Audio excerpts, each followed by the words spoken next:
Hello everyone शांति पाठशाला को मु आपण मानंकु स्वागत जनाउछि। आजिकार एक नूतन भिडियो रे आमे आलोचना करिबा स्वाधीनता दिवस उपलक्षे एक सुंदर भाषण। भिडियोटी को आरंभ करिबा पूर्वरु चैनल को सब्सक्राइब करिनियंतु एवं पाखरे थिबा बेल आइकन टी को मध्य प्रेस करिदियंतु। चालंतु आरंभ करिबा।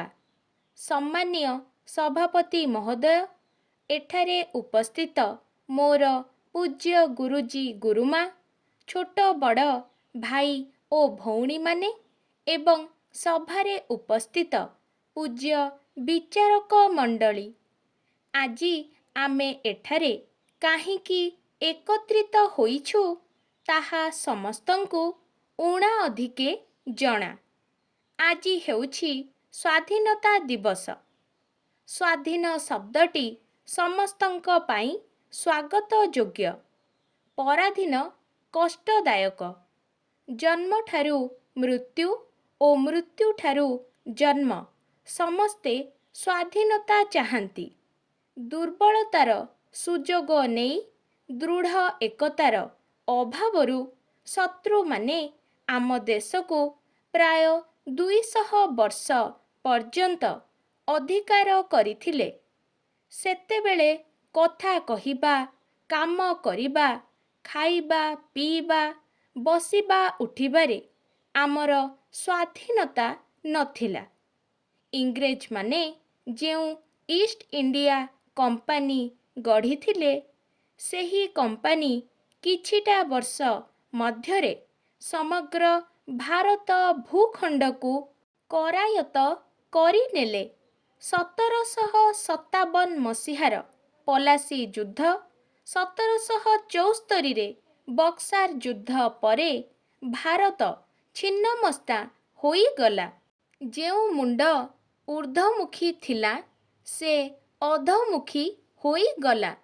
सिराजुद्दौला ठारू आरंभ करी टीपू सुल्तान, जय राजगुरुंक ठारू आरंभ करी लक्ष्मण नायकंक पर्यंत देश पाई प्राणबली देबाकू आगेई आसीथिले।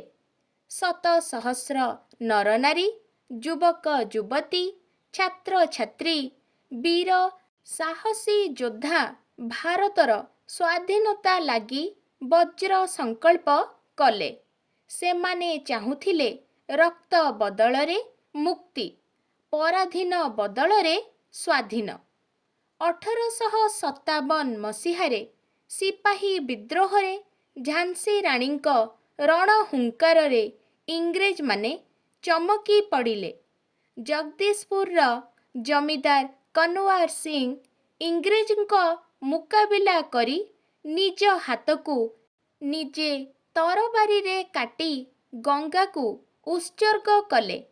महात्मा गांधींक आह्वान रे सारा भारत प्रकंपित होई उठिला। कुटी खाओ काटी पिंध स्लोगान सारा देश को प्रतिध्वनित हेला। 1938 किशोर बाजी राउतर कंठरू सुभिला, प्रजामंडलर हुकुम नाही, डंगा मुही छाड़ीबी नाही। 1944 रे नेताजी सुभाष बोस कहिले, तुमे मते रक्त दियो, मु तुमको स्वाधीनता देबी। बाल गंगाधर तिलक कहिले, स्वराज आमर जन्मगत अधिकार। शेषरे निरुपाय होई 1947 मसीहा अगस्ट 14 तारिखरे विलंबित रातिरे इंग्रेज शासक दायित्वरू ओहरी जाई आम दायित्व को आम भारतरे आम हातरे अर्पण कले। अगस्ट 15 तारिखर सकाळ आकाशरे आमे देखिलु स्वाधीन भारतर प्रथम सूर्योदय। एतिकी कही मु मोर वक्तव्य शेष करुछि। जय हिंद। आजिकार भिडियोटी आपणंकु किपरि लागिछि कमेंट माध्यमरे निश्चय जणाइबे एवं लाइक शेयर ସବସ୍କ୍ରାଇବ୍ କରିବାକୁ ଜମାରୁ ଭୁଲିବେନି। ଧନ୍ୟବାଦ।